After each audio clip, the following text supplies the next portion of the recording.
নির্বাচন, হ্যাঁ 12 তারিখ নির্বাচন। কতদিন পর ভোট দিবেন? বহু বছর পর ভোট দিবেন।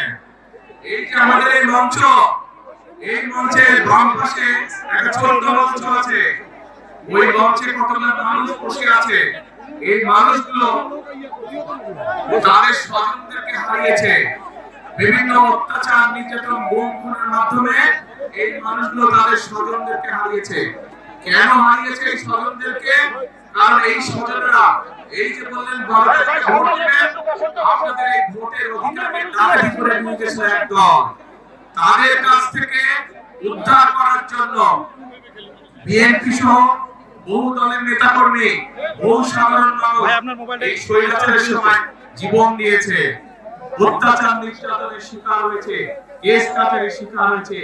এই নীলফামারী এই এলাকা হচ্ছে সাক্ষী কিভাবে কতগুলো নিরীহ মানুষকে, যারা জনগণের জন্য, জনগণের ভোটের অধিকারের জন্য কথা বলেছিল, সেই মানুষগুলোকে রাতে অন্ধকারে মেরে ফেলা হয়েছে। এই এলাকার মানুষ সাক্ষী তার। প্রিয় ভাই বোনেরা, 12 তারিখ নির্বাচন। এই নির্বাচনে ইনশাআল্লাহ বাংলাদেশের মানুষ তারা আবার ভোট দিবে, ভোট দিয়ে তাদের প্রতিনিধিকে নির্বাচিত করবে। কিন্তু শুধু ভোট দিলে,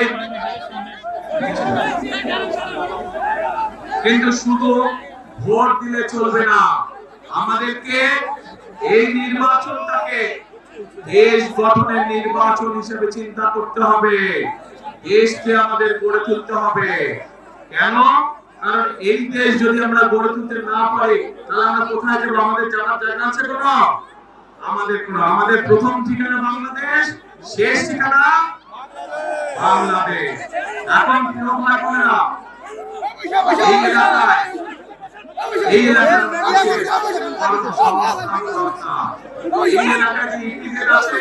আমরা এই আরো বড় করতে চাই, আরো কলকারখানা এখানে তৈরি করতে চাই, যাতে এই এলাকার মানুষের কর্মসংস্থানের ব্যবস্থা হয়। প্রিয় ভাই বোনেরা, শুধু তাই নয়, আমাদের ছেলেমেয়েদেরকে তাদেরকে আমরা ট্রেনিং দিতে চাই, এবং সেই জন্য এই এলাকায় আমরা বিভিন্ন প্রশিক্ষণ কেন্দ্র তৈরি করতে চাই, যেখানে এই এলাকার ছেলেমেয়েরা, এলাকার ছেলেমেয়েরা বিভিন্ন বিষয়ে ট্রেনিং গ্রহণ করবে এবং দক্ষ শ্রমিকে তারা পরিণত হবে, যাতে করে হয় তারা নিজের ব্যবসা বাণিজ্য তৈরি করতে পারে, অথবা বিদেশে চাকরি বাকরির ব্যবস্থা করতে পারে, চাকরি বাকরি সহজ হয়।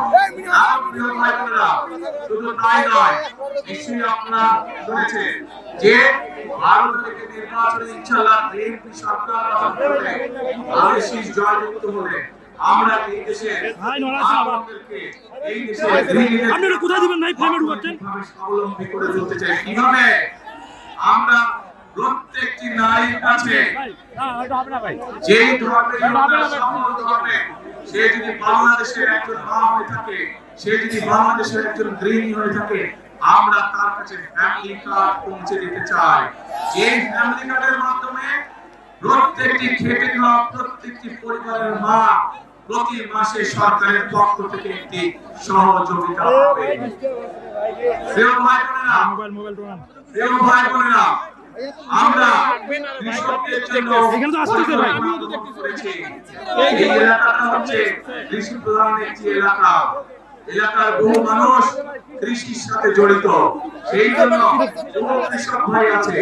এই কৃষকরা যদি ভালো থাকে, বাংলাদেশের মানুষ ভালো থাকবে, এবং কৃষকরা যাতে ভালো থাকে, তারা যাতে সহজে কৃষিজাত দ্রব্য, বীজ, সার, কীটনাশক, ওষুধ তার প্রয়োজন মতো পেতে পারে, সেই জন্য আমরা কৃষক ভাইদেরকে কৃষি কার্ড পৌঁছে দিতে চাই, যার মাধ্যমে সে সহজে কৃষি ঋণ পেতে পারবে, যার মাধ্যমে সে সহজে তার প্রয়োজনে কীটনাশক, ওষুধ, বীজ, সার সবকিছু পাবে। শুধু তাই নয় প্রিয় ভাই বোনেরা, আমরা সিদ্ধান্ত গ্রহণ করেছি বিএনপি সরকার গঠন করলে আমরা সারা বাংলাদেশে নীলফামারীতে অবশ্যই সারা বাংলাদেশে কৃষকদের 10,000 টাকা পর্যন্ত কৃষি লোন সুদ সহ আমরা মওকুফ করবো ইনশাআল্লাহ। এখন প্রিয় ভাই বোনেরা, আমরা সিদ্ধান্ত গ্রহণ করেছি যে আমরা আমাদের এই সমাজে এক শ্রেণীর মানুষ আছে যাদের অবদান আমাদের জন্ম থেকে মৃত্যু পর্যন্ত। এই মানুষগুলো কারা? এই মানুষগুলো হচ্ছে আমাদের মসজিদ মাদ্রাসার ইমাম সাহেব, খতিব সাহেব, মুয়াজ্জিন সাহেব সহ অন্য ধর্মের যারা ধর্মগুরু আছেন সেই মানুষগুলো, যারা আমাদেরকে বিভিন্ন সময় আমাদের চলার পথে, জীবনে চলার পথে আমাদেরকে বিভিন্ন সময় ভালো ভালো পরামর্শ দেন। এই মানুষগুলো অনেকেই অনেক মানবতর জীবন যাপন করেন। ইনশাআল্লাহ বিএনপি সরকার গঠন করলে পরে 12 তারিখে ধানের শীষ বিজয় হলে পরে আমরা এইসব ধর্মীয় মানুষ যারা আছে তাদেরকে আমরা সরকারের পক্ষ থেকে সম্মানের ব্যবস্থা করতে চাই, যাতে করে তারা একটি সম্মানজনক জীবন যাপন করতে পারে।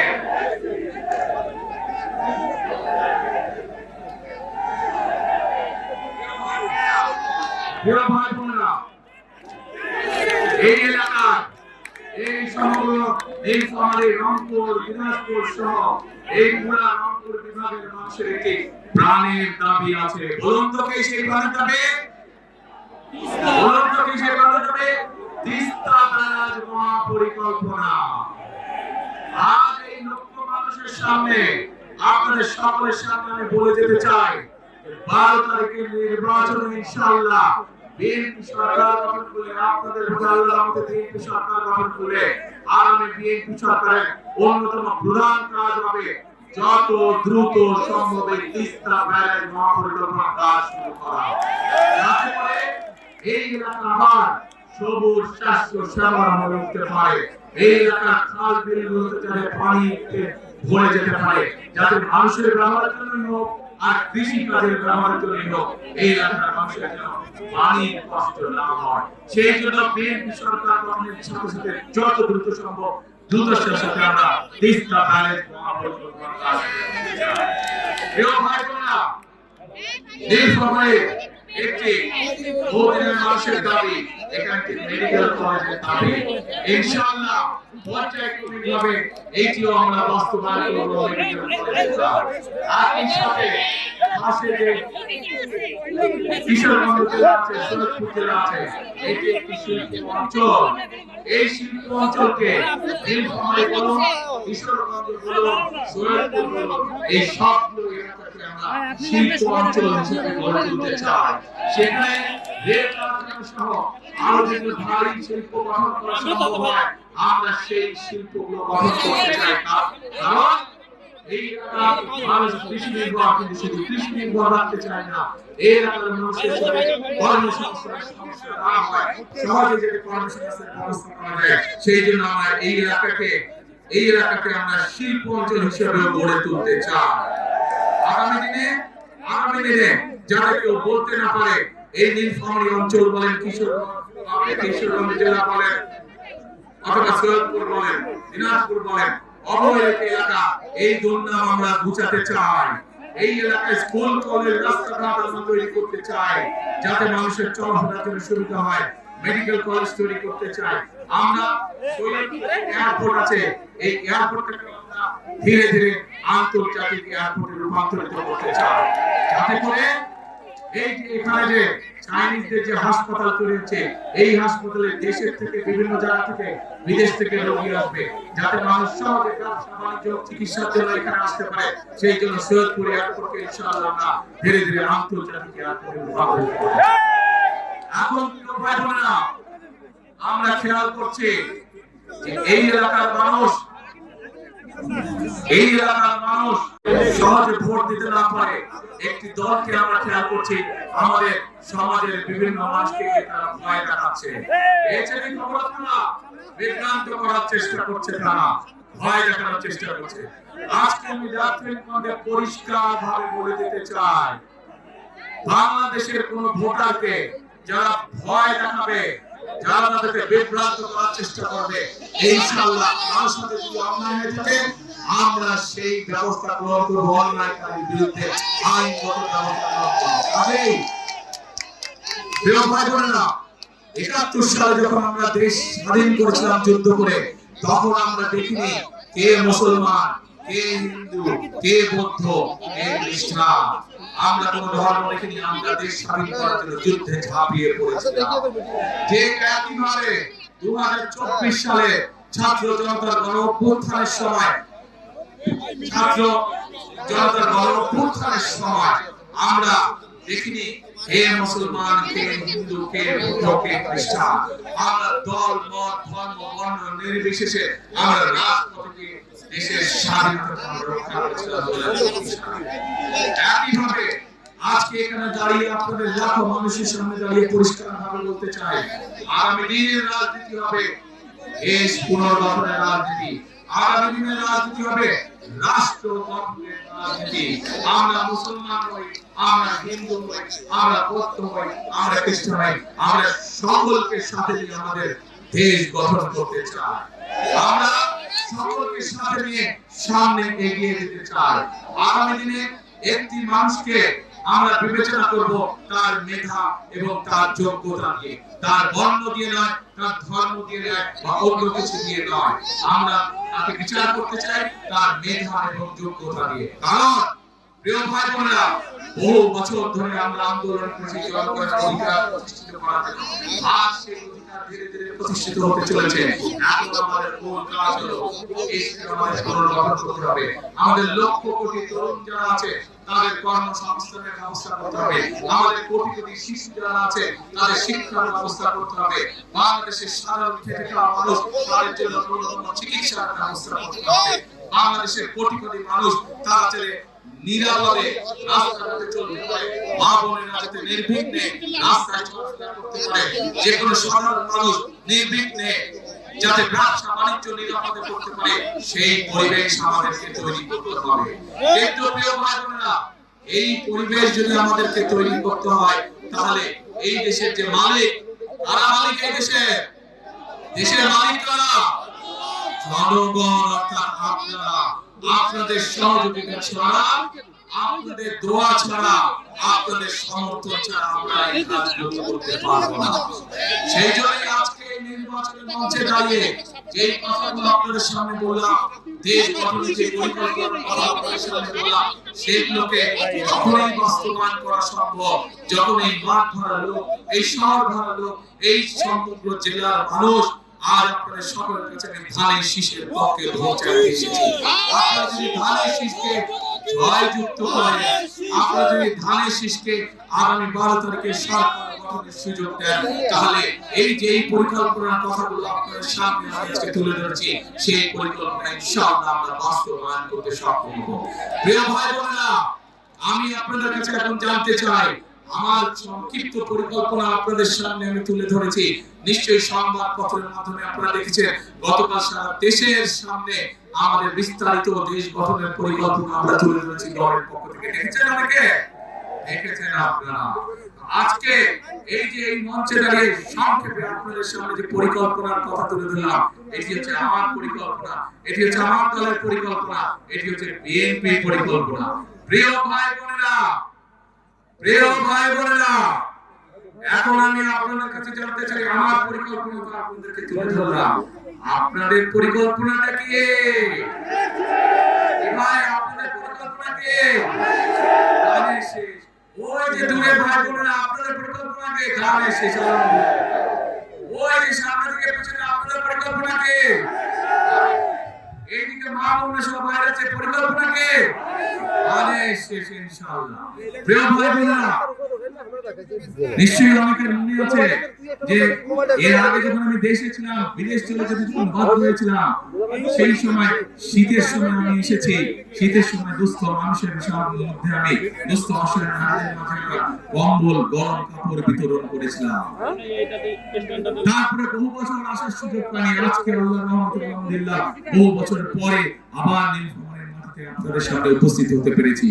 আজ আপনাদের সামনে উপস্থিত হয়েছি দেশ গঠনের পরিকল্পনা নিয়ে। আজ আপনাদের সামনে উপস্থিত হয়েছি দেশ গঠনের শপথ নিয়ে। আজ আপনাদের সাথে উপস্থিত হয়েছি কাঁধে কাঁধ মিলিয়ে আমাদের এই প্রিয় মাতৃভূমি বাংলাদেশকে গড়ে তোলার জন্য। প্রিয় ভাই বোনেরা, আজকে আমাদেরকে সতর্ক থাকতে হবে। সতর্ক এই জন্য থাকতে হবে, গত 1 যুগের বেশি সময় ধরে যেভাবে বাংলাদেশের মানুষের কথা বলার অধিকারকে কেড়ে নেওয়া হয়েছিল, বাংলাদেশের মানুষের ভোটের অধিকারকে যারা কেড়ে নিয়েছিল তারা তো দেশ থেকে ছেড়ে পালিয়ে গিয়েছে, কিন্তু তাদেরই এক সহযাত্রী তারা দেশে রয়ে গিয়েছে। বিভিন্ন সময় তারা দেশ স্বাধীনের পর থেকে, দেশ স্বাধীনের আগে থেকে বিভিন্ন সময় তারা বিভিন্ন রূপ ধারণ করেছে।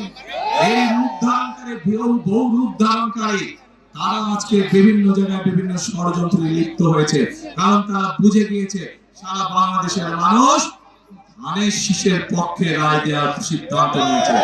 সেই জন্য তারা বিভিন্ন ষড়যন্ত্রে লিপ্ত হয়েছে। পত্রিকার পাতায় বিভিন্ন সংবাদ মাধ্যমে আমরা দেখেছি তারা মা বোনদেরকে দিয়ে বিভ্রান্ত করছে, তাদের ন্যায় কার্ড নাম্বার নিচ্ছে, তাদের বিকাশ নাম্বার নিচ্ছে, ভিন্ন ধর্মের মানুষ যারা আছেন তাদেরকে গিয়ে বিভিন্ন ভাবে হুমকি ধমকি দিচ্ছে।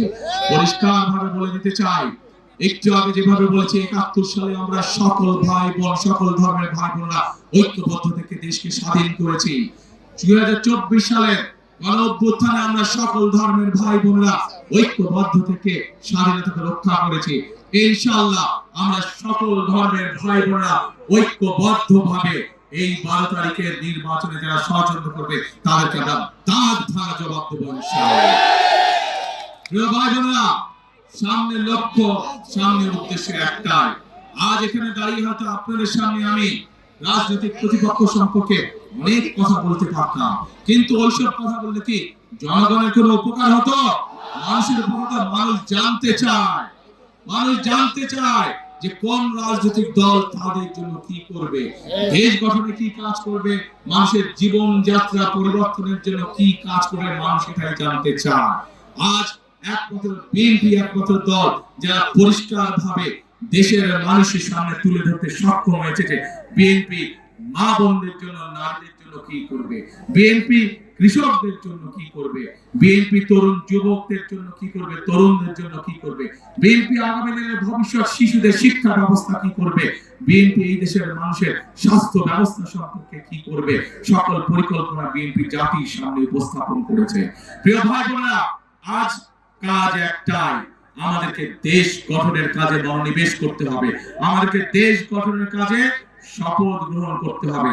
আজকের এই জনসভা আমাদের দেশ গঠনের শপথ হোক, আজকের এই জনসভা আমাদের আগামী দিনে দেশ গঠনের প্রতিজ্ঞা হোক। আছেন নাকি আপনারা আমার সাথে? দেশ গঠনে কারা কারা আছেন আমার সাথে? হাত তুলেন দেখি। আগামী দিনে দেশ গঠনে কারা কারা আছেন? আলহামদুলিল্লাহ, আলহামদুলিল্লাহ।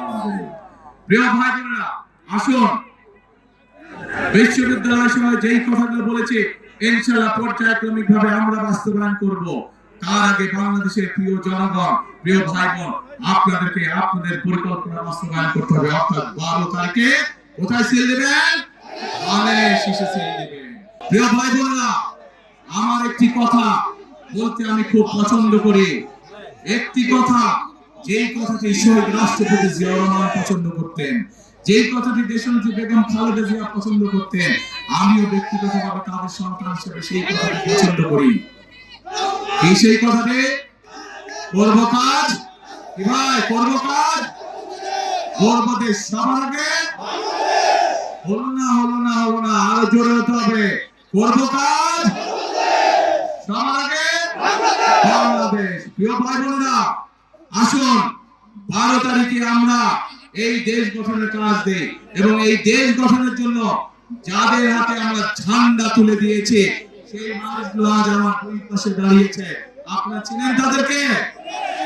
এই মানুষগুলোকে আপনারা ১২ তারিখ পর্যন্ত দেখে রাখবেন।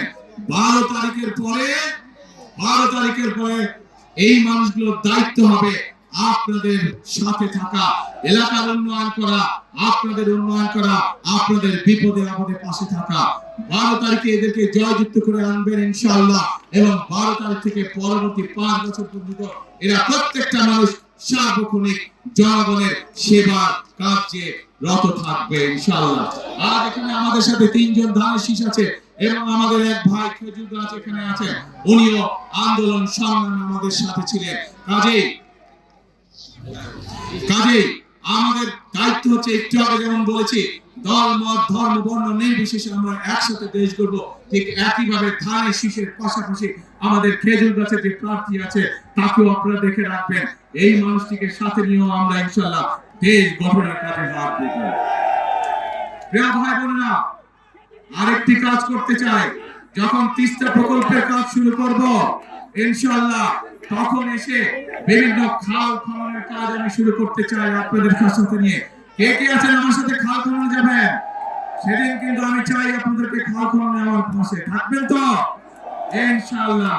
আসুন আমরা আল্লাহর কাছে দোয়া করি যাতে আল্লাহ আমাদেরকে যে সকল পরিকল্পনা আমরা এলাকার জন্য, দেশের জন্য, মানুষের জন্য গ্রহণ করছি, সেই সকল পরিকল্পনা যাতে আল্লাহ তাআলা আমাদেরকে বাস্তবায়ন করার সুযোগ দেন। আল্লাহ হাফেজ।